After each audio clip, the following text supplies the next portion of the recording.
现场的来宾以及线上收看直播的朋友们，大家午安！欢迎各位回到 TWNIC 社群论坛下半场402 CD 的分享议程。那相信经过中午的休息以及交流的时间，大家一定都非常的期待我们今天下午一连3场相当精彩的座谈。Good afternoon, distinguished guests and ladies and gentlemen. Welcome back to the TWNIC Community Engagement Forum. We hope that you had a refreshing break and are ready for 3 insightful and engaging panel discussions this afternoon. 那今天下午呢，我们的第一场座谈要来探讨的是 NIS2 指令以及其后续发展，强化数位环境韧性。本场次将会带大家认识 NIS2 的核心概念，并且探讨在 GDPR 以及资安要求下个人资料保护以及使用者权益的关键议题，同时也提出实用的观点，来协助大家在复杂的数位环境当中做出更安心的选择。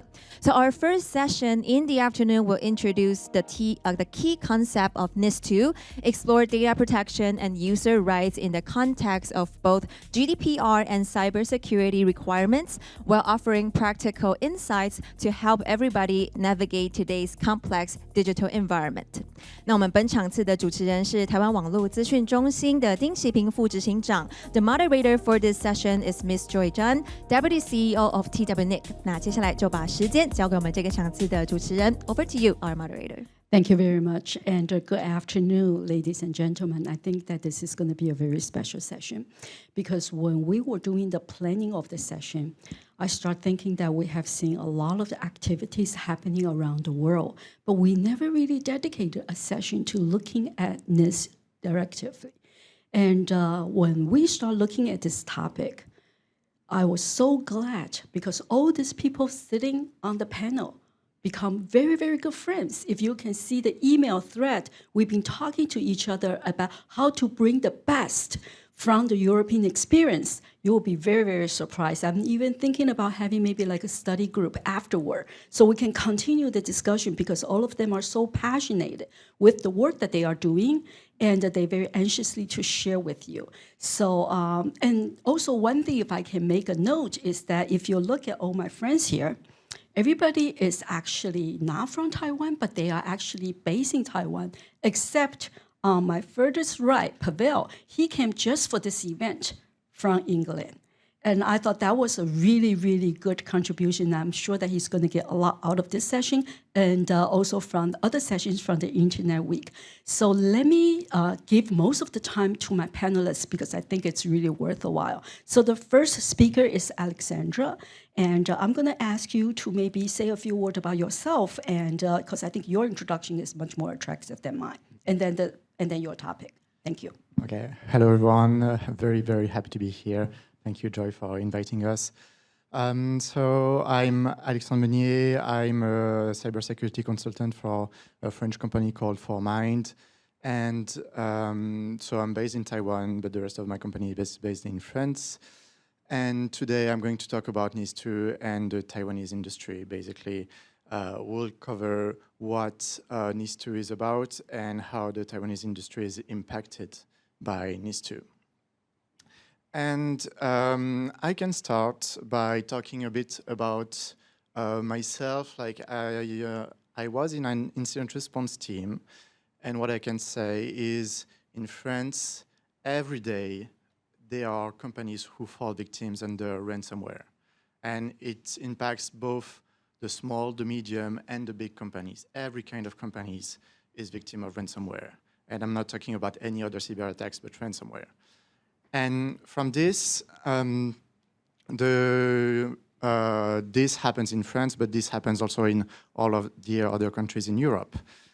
And from this, the EU decided to create a regulation that is designed to strengthen the cybersecurity of organization so that we all have a common, strong cybersecurity level in Europe. So how do you achieve a high common cybersecurity level? You harmonize the cybersecurity requirements, you strengthen the resilience, you improve the incident response, and you secure the digital supply chain. And this is where Taiwan will come into part. If we look at the timeline perspective, the directive was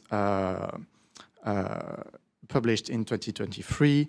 The countries, all the states of the EU had 1.5 years to transpose it into their own country, their own text. Then they had 2 years to publish technical standards and everything so that the companies know how to comply with this regulation. And since the 17th of April, 2026, the countries can control, audit their companies to make sure they are compliant with NIS2. So basically this year, it's really where it starts to happen. So what's the difference between NIS2 and NIS1? NIS1 was covering only the critical entities and was only covering 6 different types of entities. NIS2 covers critical and essential entities, and it covers 17 different types of entities. To give you an idea, before NIS1 was applying only to about 10,000 companies, NIS2 applies to 160,000 companies. So it's huge, it's really a lot. And as you can see, there is manufacturing, there are the numerical providers, ICT services, the energy, the digital infrastructures, all of these companies which most likely rely on Taiwanese suppliers. So basically, how is Taiwan impacted? We have something on the regulation called the extraterritorial reach. It means that if you are part of the supply chain of a company that is under NIS2, then you also have to comply with NIS2. Because these companies are legally required to assess the cybersecurity of their suppliers. So basically, they will come to you and they will ask you questions like, where are your components manufactured? How do you ensure the integrity of your components? Do you have control in place to prevent the introduction of malicious components? How do you manage firmware vulnerability? Do you have any incident management in place? And also, how do you secure your supply chain?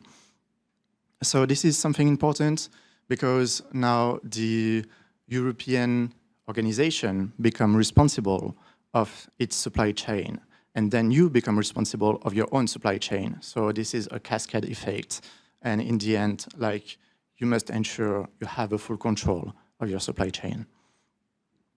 And based on this, you will be able or not to sell your components to the European organization. There are more or less 3 outcomes that can happen.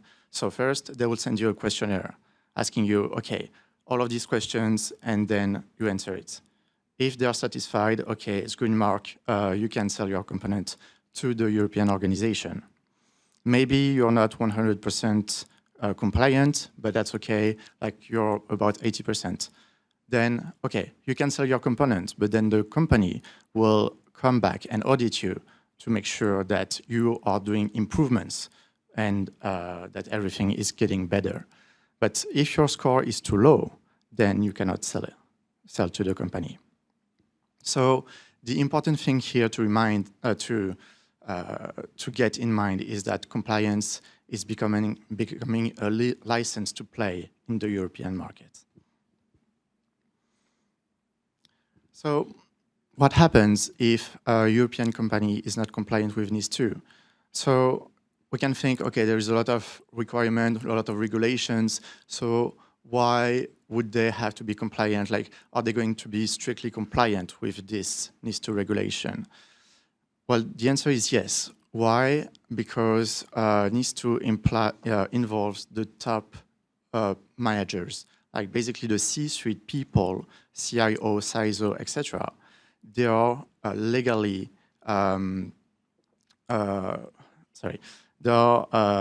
legally liable for the cybersecurity failures. So basically, if they don't want to get fired, they need to comply with the NIS2 requirements. And the fines are very big, as you can see on the graph. You have the GDPR fines, which is about 20 million euros or 4% of the global turnover.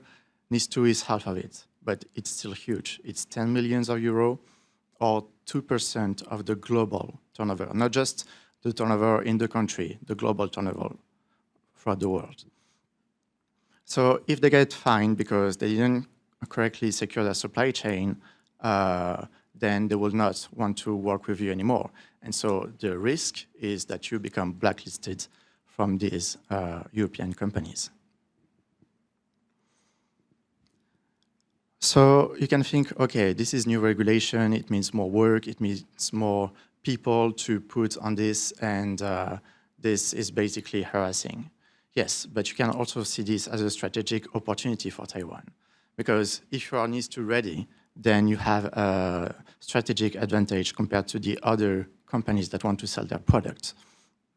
And Taiwan is already known for like its very high semiconductor industry, hardware industry, but then you can also increase your reputation with having like secured semiconductor industry, secured hardware industry, and therefore NIS2 compliant industry.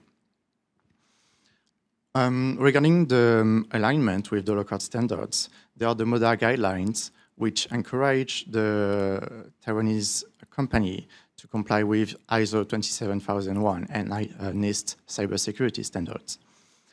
If you comply with ISO 27001, well, this covers about 80% of the requirements from NIS2. So, and also the guidelines from MODA about the semiconductor ecosystem and supply chain management are very strong. So if you comply with these guidelines, basically you will comply with NIS2. So yeah, this is my message, like comply with the MODA guidelines, because this way you will almost comply with NIS2.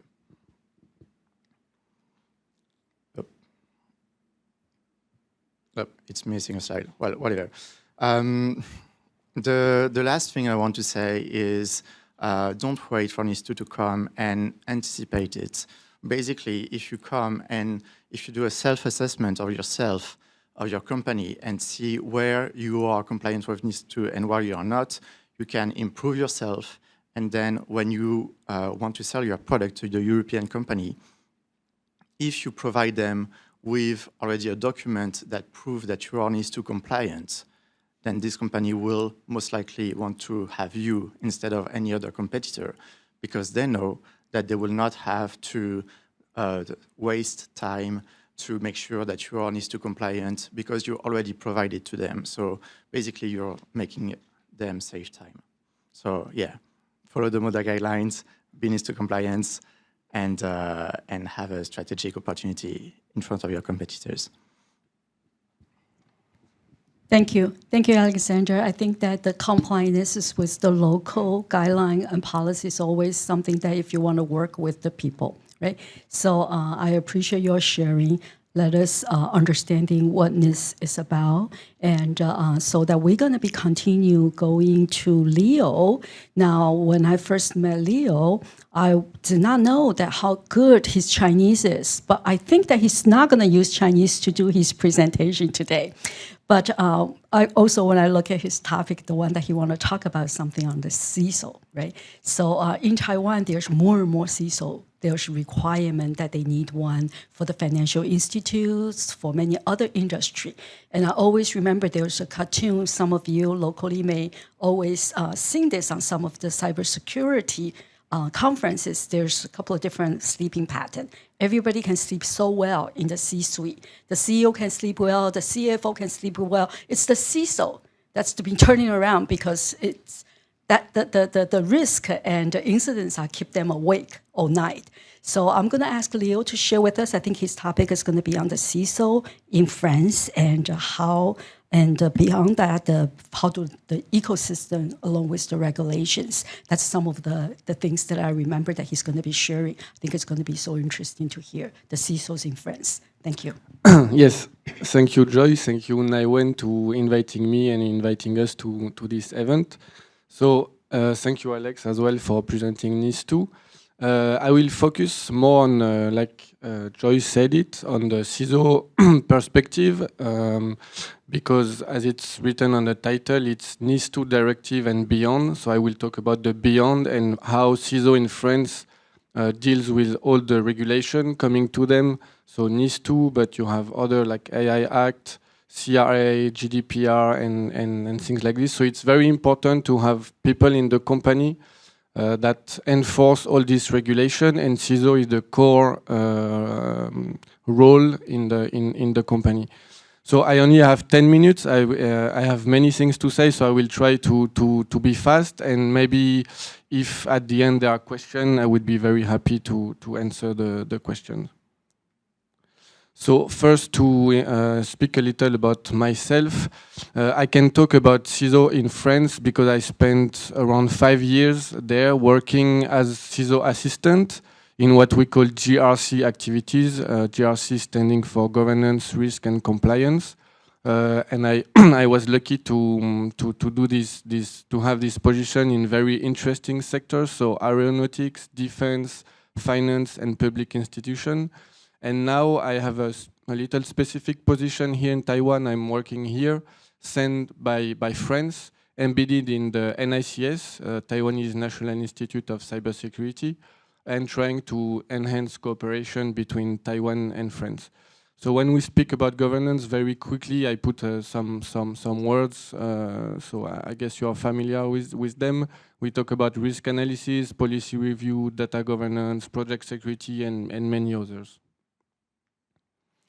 So to understand first the CISO position in the company, in France and in Europe, the CISO has to deal with a lot of regulation. So some what I would call baseline regulation that would basically apply to almost all companies, GDPR for personal data, AI Act now for AI system, NIS2, like Alex presented just now, and even more. And then you have sectorial regulations. So DORA, I worked in a French public banking institution where we were putting in place DORA regulation. So DORA is for financial sector. EG 1300 is for defense, so it's specific to France. Part IS is a European regulation for aviations, and CRA, and even more. And then you have even foreign regulation like Cloud Act from the US or export control for many countries. And for all these regulation, usually you have authorities, so ACPR in France for the DORA regulation, and ENISA for avionics, CNIL for GDPR, Ministry of Defense, and many others. So it's important for CISO to know all these authorities and to make the link with them. So if I take an example, AI Act, and 3 different perspectives. On the left, you have the perspective from the French, let's say, state or government that has to enforce the law within the country. And it has to, since AI Act it's a big regulation with many aspects, it has to find all the existing authorities in France that will deal with such or such aspect. For example, it's maybe a little small to see it, but for example, we have an authority in France called CNIL, which will deal with the personal data perspective in AI Act. And then for companies, so for the CISO, first they have to understand the regulation, which is not always easy, to know the interlocutors, so they always have to maintain a link with all these authorities that you see here, maybe not all of them, but at least part of them, plus all the other authorities from different regulation. Then, of course, implement the law. So in the case of AI Act, it means to have an AI system inventory, the risk classification, documentation, and a governance model on all the AI system used in the company. And then be ready for the audits, because if they don't comply with the regulation, there are some fines. Alex talked a little about it. And as a provider, the last perspective, they are now legally responsible for their product. So it means a lot of things. For example, providing documentation about the product, how to use it, the limit. They have to ensure transparency as well and to do some tests. So all this requires a lot of organization and more, which I will talk about it for CISO perspective. So what it means in terms for a CISO, to ensure the compliance facing all these regulations. So first, it's a matter of people. So the CISO is not alone, fortunately. Usually in companies, they have a team of a few employees that help the CISO. Usually as well in the company, you have another team from different department, which is taking care of the technical part. So usually the information security team from the CISO and the operational security team more for technical aspect, they work a lot together. And then again in the company, there are other role, other position to help the CISO on other regulation. For example, you have DPO, Data Protection Officer, for GDPR aspect, or DSO, Defense Security Officer, for military aspect. And maybe soon AI as security officer. We don't know yet if it will be separately or integrated in the DPO.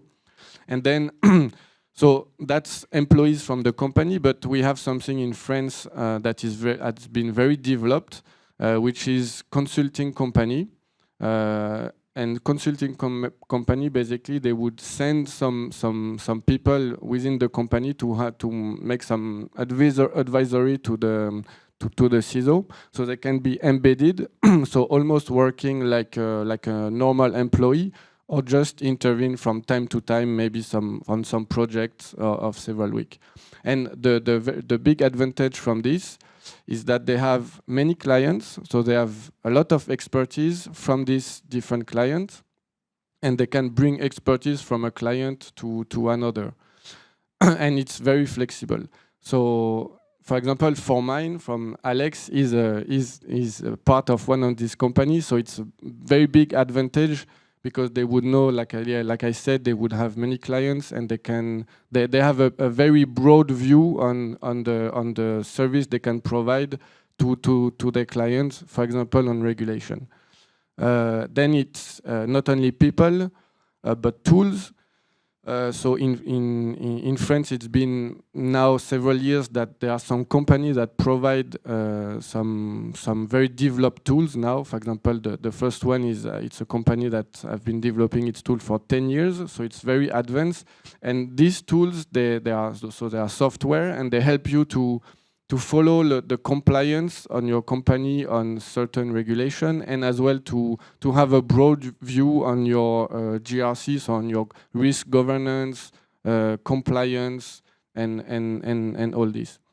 And then in terms of budget, in France, it's between 5 and 10% of IT budget that is put into cybersecurity. And so more and more companies, they put this budget because they know that if they don't, if they are audited, they can get fines.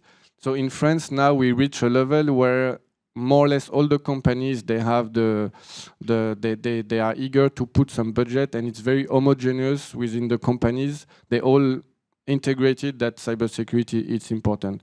Then you have a cooperation aspect as well. So outside of the company, we have a lot of association ecosystem. For example, Cézanne or Clusif, they are CISO associations. So I know in Taiwan there's a CISO Taiwan Alliance. And so it helps CISO to discuss between themselves to even be better on how to face regulation, and of course all cybersecurity aspect. We have a European one as well, which is called Xuzhou. And then you have some thematic working groups within these associations. And even for SMEs, which is not always easy to put budget on people, we have some help from like association or government initiatives. So a few key takeaways for cybersecurity and relation between Taiwan and EU and France. Yeah, like Alex said it before, Taiwan is a big supplier of an electronic AI system hardware, so they will soon have to comply with several regulations, NIS2, CRA, AI Act. Sometimes it's seen as a little constraining to comply with this regulation, but it's very important to anticipate because if Taiwanese company want to keep selling product to Europe, they will have to comply. So it's important from now not to connect with EU and French institution, association, companies to understand better the regulation. And so even if it's seen as constraining, of course it's very important because it's mechanically increased the maturity of a company in terms of cybersecurity, and it will force Taiwan and EU to get closer together and improve the mutual understanding, as the both sides will rely on same standards. And especially in nowadays that in Europe and Taiwan we share democratic values, so it's good to have common standard of understanding, especially in cybersecurity, to be stronger together. Yeah, that's it. Wonderful. Thank you, Leo. I think that Leo gave us a good idea about the CISO scene in France and all this compliance that needs to be done. And when I look at what we have been emphasizing in Taiwan, it's always the people, it's the technology, including the tools, like what Leo has mentioned, and there's always the dollars, because you have to have the budget in order to implement all that. But lastly, but very importantly, it's the cooperations. It's really across the line how to make the ecosystem better and better. So without further ado, I'm going to give the floor to Daniel. So hello everyone. I'm happy to be here, and thank you very much for TWNIC for the invitation, so that let this presentation happen. So I will complement on NIS2 directive from another perspective we haven't mentioned before. So there are many regulations in Europe that are currently entering into force. They all have in common one point: they are reacting to a threat landscape. They are not especially, the goal is not especially about building an ecosystem.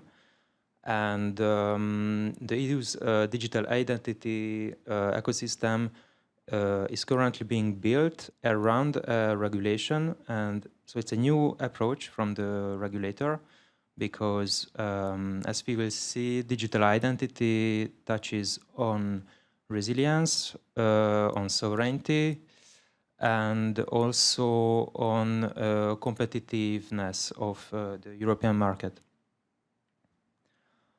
So the European data market is fragmented by its own structure because there are 27 member states, and the European Commission published it in 2020 that it's the major risk for this market.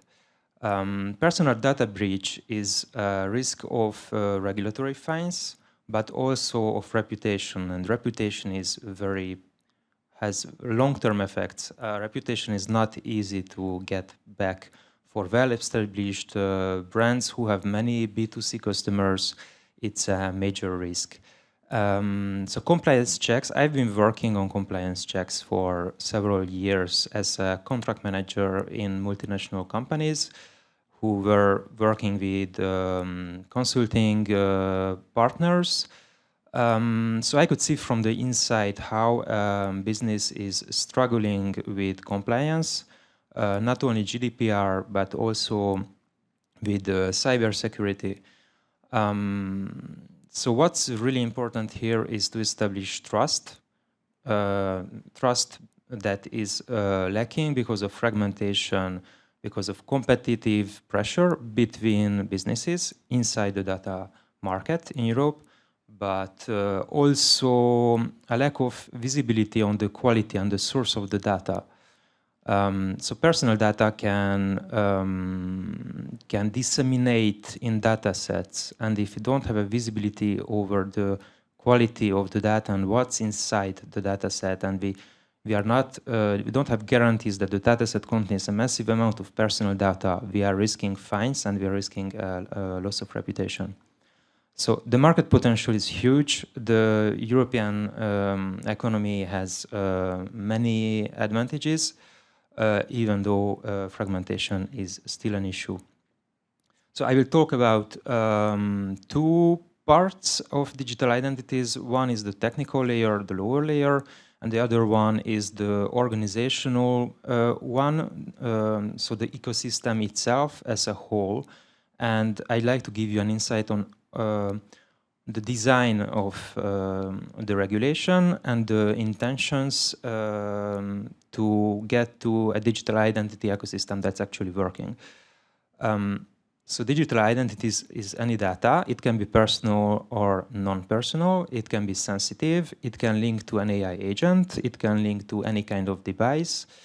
Credentials are used in everyday transactions. We need them to contact the bank, get loans, and it can be also a simple attribute. It can just be the age or that we are above 18. It can so verifiable credentials are the technology that is used to prove integrity of the data, because there's cryptographic proof that no unauthorized access was attributed to it. And we also have decentralized identifiers that are excluding centralized data repositories, governmental agencies that keep data in one major data set that's very attractive to malicious actors. So digital wallet is the tool that end users will leverage on to store their credentials and share them and keep an entire control over it. So this way, if it's working in a secure way, it can increase data integrity and privacy, and also give control to the end user.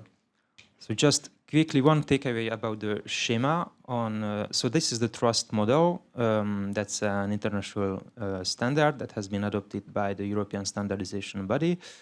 So normally it's a data triangle between issuer, holder, and verifier. But DIDs can interact also with verifiable data registries, and that's where organization comes in, and that's where institutional control integrates into technology in the ecosystem, because verifiable data registries are basically lists of trust services and trust service providers who are controlled by accreditation and supervisory bodies who guarantee that the quality of service is up to the level necessary to ensure trust in interactions. So interactions are between businesses and customers, between citizens and public bodies, and it can be also peer-to-peer between citizens. So it's really, the goal here is that everyone trusts in the services. It's a sovereignty issue. So European providers, local talent, guarantee that trust services are up to the quality. Local experts, supervisory bodies in each member state guarantee that they are recognized, and this recognition is EU-wide. So if I'm going to another country and I would like to use and interact with another service provider that is using trust services, there won't be any recognition issue. Legal recognition is guaranteed. So as I said, digital evidence becomes a trusted source, and the ultimate consecration of that is legal effects. So if a trust service is recognized as a trusted one and qualified as a trusted service, it will trigger legal effects across the European Union without any limitation. Liability regimes are different in every country, but there's a presumption here, the presumption of admissibility as evidence in legal proceedings that cannot be overridden by any European member state local law. So the impacts can be huge. I will talk about some implementation challenges on my last slide. If the implementation is successful, we will obtain a multi-factor authentication that is cryptographically verifiable, and that can be used in any kind of online service. So data integrity and confidentiality and so on, those are keywords for NIS2, also for the financial sector, for the DORA Act, also for any online commerce. So those are tools that are very powerful when they are widely implemented. So financial sector can leverage on it for anti-fraud measures. They are obliged to. They have a compliance obligation to do so. That's an expensive operation on an everyday basis. With these tools that can be automated, and also it can also be efficient and reduce fraud and save billions for companies. And last but not least, there are prospects if the ecosystem's infrastructure is strongly built, then it is also feasible to link AI agents to human or business identities that can contain the risk of AI agents that are freely acting on the web. So last but not least, so implementation, very important. Adoption is voluntary for end users, so there's no obligation for them. But major players, they have to comply with the standards. So what major player needs is interoperability and standards that are actually working. This is foundational, and the work is in progress through 2027. Standards are published, are open source, available to the public in the progress. So right now you can go on the European Commission's website and check all standards. Next week will be business wallets for business-to-business relations. And so other than interoperability and voluntary adoption, that is about user trust. Another issue is sovereignty. I'm not gonna go long on that, but we all know that we need secure end user devices, operating systems, and infrastructure so that digital wallets would answer sovereignty questions as well. Thank you very much.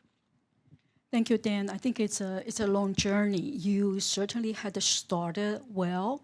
And like you said, some of the things are on a voluntary base. And depending on how far it goes, the implementation is really the key when we see throughout this. And the ecosystem is there. It's just that where are we looking at the slice of where we are at in the journey. Thank you very much for your sharing on the digital identity. So I'm going to turn the floor to Alex. Alex also will be touching on some of the things like when Dan mentioned on the AI agentic. So I think that you have, you're going to be sharing with the mechanism on resilience and some of the AI driven. So that touches a lot of the interesting things in the cybersecurity world today. Thank you. Thank you, Joy.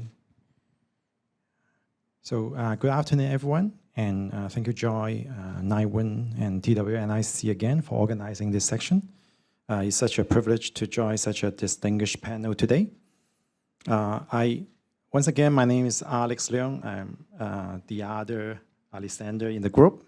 And my son is fascinated with the history of Alexander the Great. So sometimes I call myself Alexander the Leung, just to make sure my son can tell which Alex from which Alex. And I also work for Akamai Taiwan office as a cybersecurity architect and cybersecurity assessor, cybersecurity consultant. And apart from that, I'm also a white hat hacker, as is evidence from the color of my hat. So in the Star Wars terminology, I'm with the Jedi side. So we are all Jedi here, and I'm not with the dark side. So my perspective will be slightly different from some of the other excellent speakers here. Rather than focusing primarily on the legal mechanics or implementation details of NIS2 itself, I would like to explore a broader question. What does resilient actually mean in the age of AI-driven system and increasing automation? Because when I was reading through the text of NIS2, I do not see merely a reporting framework. I see a serious attempt to improve the resilience of our digital society. And that distinction matters. So one analogy came to my mind when reflecting upon NIS2 is the following. It's relating to an aircraft's pilot. NIS2 is like requiring the pilot to report turbulence within 24 hours. But the real engineering question is whether the aircraft remains stable during the turbulence. Wouldn't you agree as a passenger of a commercial jet?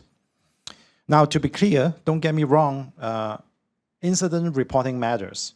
Transparency matters, accountability matters. I'm not against those important principles.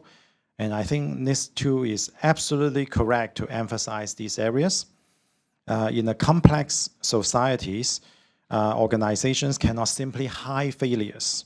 And I agree that shared awareness and coordinated response from all stakeholders are essential. But I do believe resilience is something deeper. Resilience is not only the ability to describe failure after it happens.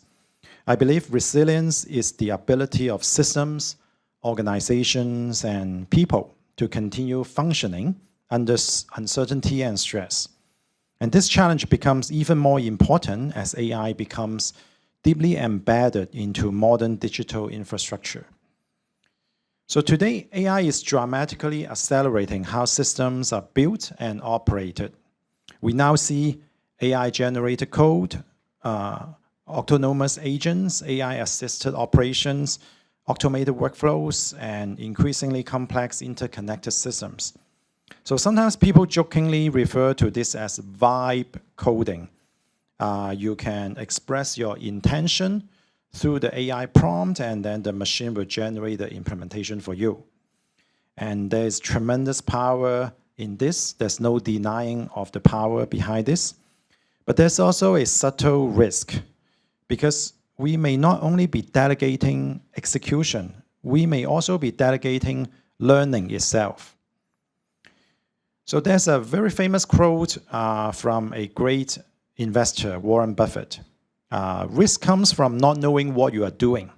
And I think this quote is becoming increasingly relevant in the age of AI, because modern systems are becoming easier to build, faster to deploy, but harder to be deeply understood.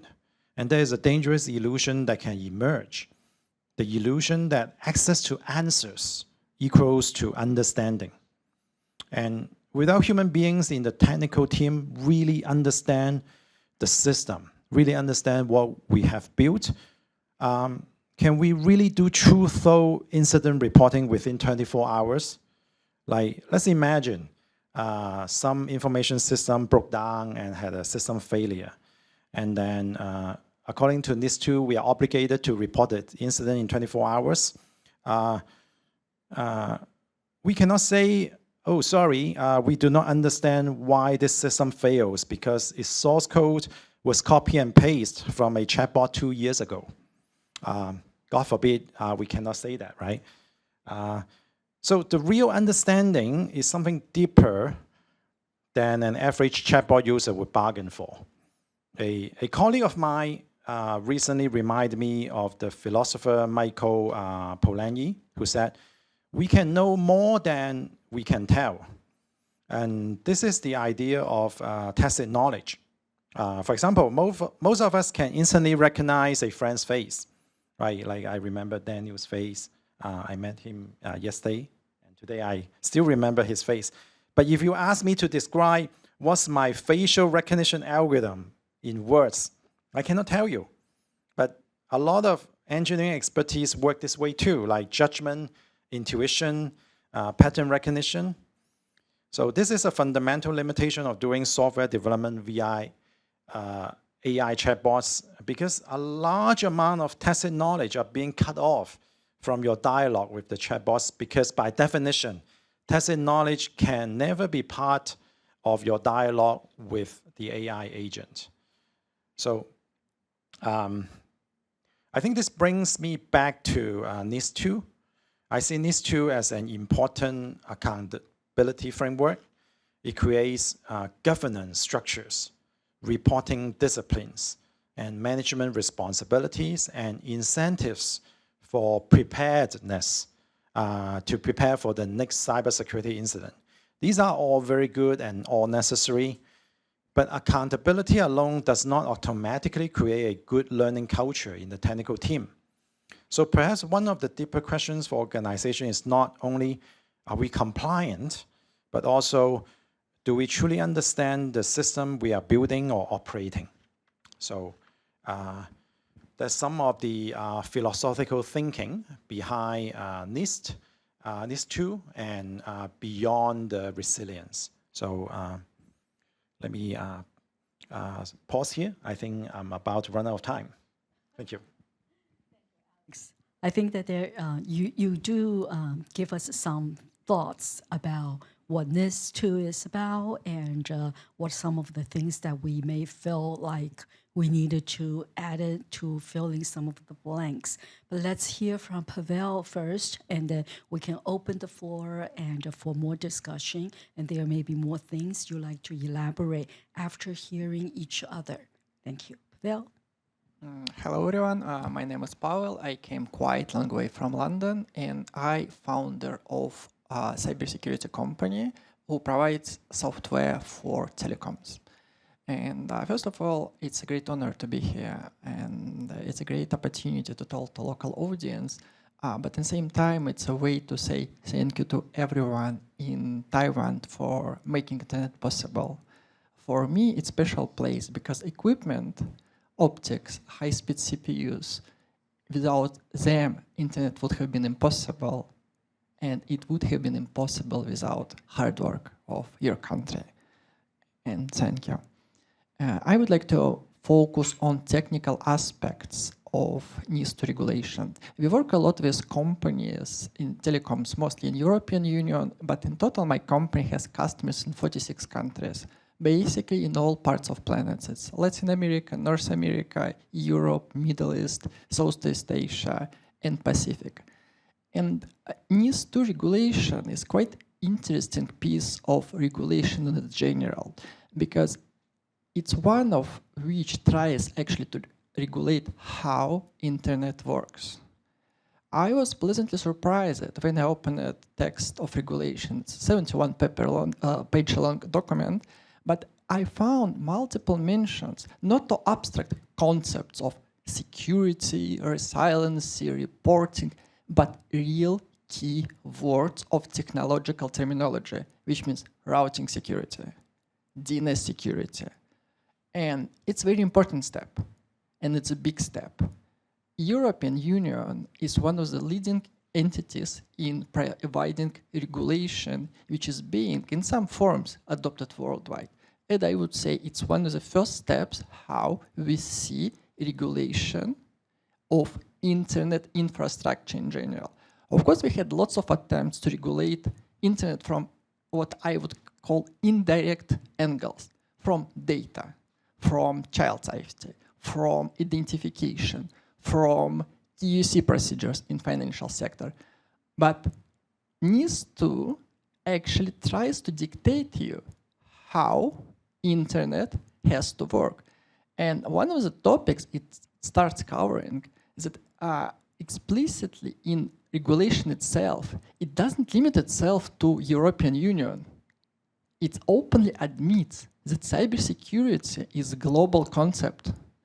And what I see from my own experience, we have to collaborate on a worldwide basis to actually make internet safer. One of the topics which was briefly mentioned in NIS2 regulation, it's called routing security. And it's an exceptionally challenging topic because NIS2 regulation requires reporting in a very short period of time. But problem and challenges with this specific topic that it's almost impossible to find out if you got target of this kind of attack, because those attacks are very sophisticated. And if they run by state actors, they may be hidden for years. And when you realize what happened, damage will be enormous. The more, I would say, well-known example in its main field in which my company works is DDoS attacks. And unfortunately, I haven't found DDoS mentioned in general document. But what I would say, it's covered indirectly in many ways. Because what we see, what changed over the last, I would say, 2 years, DDoS moved away from being threat for specific service to be threat through infrastructure. Because we had very, I would say, pessimistic expectations in industry how large modern attack can be.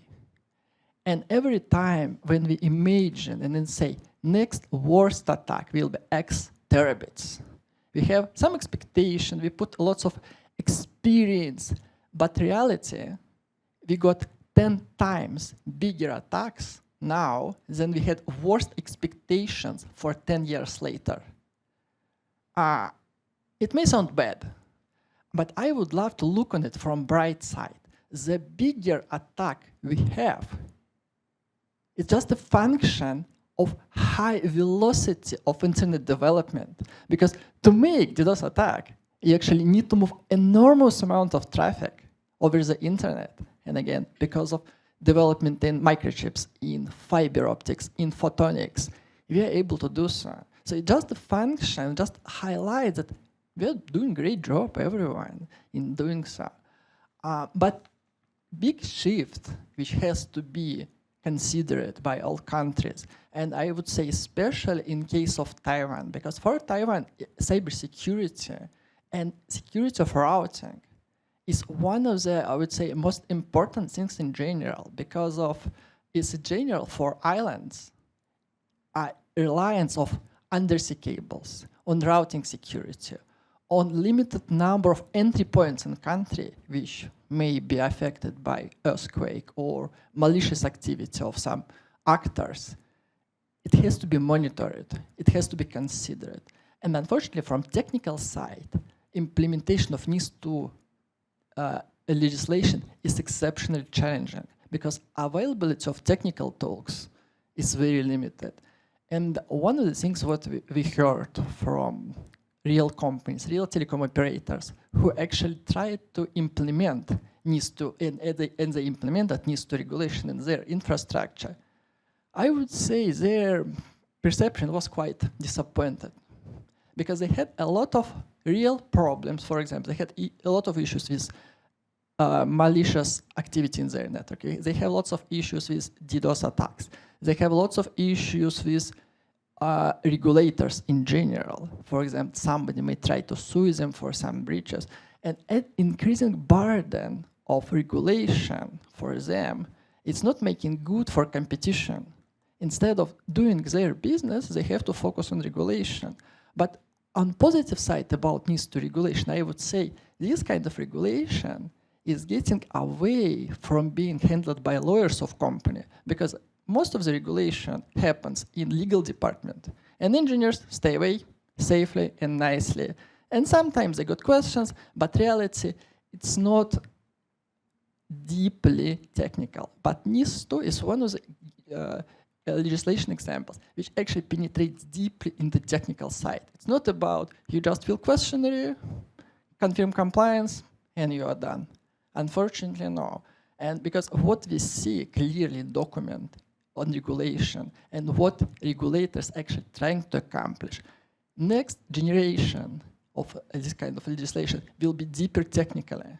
We may have more clear explanation how to implement routing securely, how to transport data securely. And I would say generally it will be good for industry and good for everyone because we are too dependent on internet and we have to keep it safe as much as possible. And it's one of the steps, but I would say more important, it's events which like this one, to just get all people from different backgrounds, from telecommunication industry, from government bodies, from domain name registrars, for cloud companies, from producers of electronics together and find a way. What is the best way maybe? Because every single time, if industry can find solution, it may be way better than solution proposed by government. And that's my point. And I really love to thank you everyone for joining this session. And let's have a conversation. Thank you. Thank you, Pavel. That's all my speakers' point of view. And this session, we use NIS2 as a seed to facilitate the discussion. And of course, there's resilience, there's AI-driven things, there's other many different things that we can cover. And we know that cybersecurity is not just about technical. It's about the compliances, it's about governance, it's about your business. So I want to use the last few minutes to have everyone to give a closing remark or answer a question that I have after listening to you. Because as we said that this is not just technical, what would be your advice to the organization leaders that what can they do as a top priority maybe for the next 12 months? Or to the technical partners that we have a lot here today in our audience. So pick your choice and answer or comments. Alexander, I'm going to start with you. Okay, so yeah, my final words, as you can have seen in my presentation, is don't wait for NIS2 to fall upon you. Anticipate it, prepare everything, and this way you will have a strategic advantage in comparison to your competitors. So yeah, and to do this, don't hesitate to contact Alex or me, because we are. it's as well the purpose of this, both on our different way. We try to connect Taiwan ecosystem and European ecosystem. So yeah, that will be my final word. So I will pick up on that. So contacting European ecosystem is crucial, and I would reflect on all of the presentations, understanding of technical and regulation details together is about discussion between organizations, between human experts that are coming together and creating knowledge this way. I would like to close to highlight reflecting on the ultimate challenge of resilience. It is very clear that it's not purely a technical thing. It is a very human thing, and in the age of AI, knowledge can be externalized. But we also need to reflect what must be kept internalized and never externalized. Could it be our understanding, our judgment, and our responsibility? So what are those things that we must keep as a human being, as part of a human team? So maybe the deeper meaning of resilience is not merely surviving the turbulence in the air, but continue to learn through the storm as a human. Thank you. As a final word, I would say, just to share my own opinion, that we live in incredible times. We live in what truly can be acknowledged as next technological revolution. And this kind of revolution, which I refer to AI revolution, it's one of the fastest in history of mankind. We had lots of revolutions. When we invented steam power, when we got electricity, when we got manufacture on factories, but they did not happen in terms of just 2 years. And now velocity is just increasing. And there are lots of security risks in AI. There are lots of philosophical risks. There are lots of risks because we forgot how to think about it. But with every single new tool, what I can see globally, even from largest corporation and smartest people, we don't realize entirely how to use AI. But there is a only way to find it out, to use it as much as you can. And try to find different angles. Try to use it as an assistant. Try to use it as a teacher. Try to use it as a mentor who questions everything you have tried to make. Because it's the only way how we can actually learn to use it in sustainable way without actually making negative impact on our society and our economies, but making a great addition to very reliable and very prosperous future for mankind and our society in general. Thank you. Thank you, my wonderful speakers, Alexandra, Leo, Dan, Alex, and Pavel. And of course, I thank you very much, my wonderful audience, staying with us. So with that, I'm going to conclude this session, and I will ask my speakers to hang on just a little bit in case you need to have any questions and comments to have a little communication with us. Thank you. All right, so everybody, let's give another big round of applause to thank Joy and also our wonderful speakers.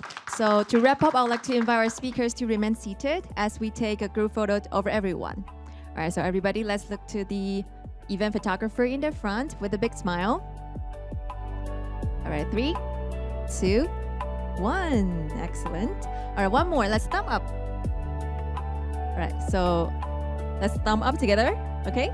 Yes, in Taiwan, it's like a very classic posture we take when we wish success, and it's like a well done job, everybody, for this very engaging and fruitful session. Thank you once again very much. 好，我们再一次感谢台上所有的讲者以及主持人带来这一场非常精彩的座谈。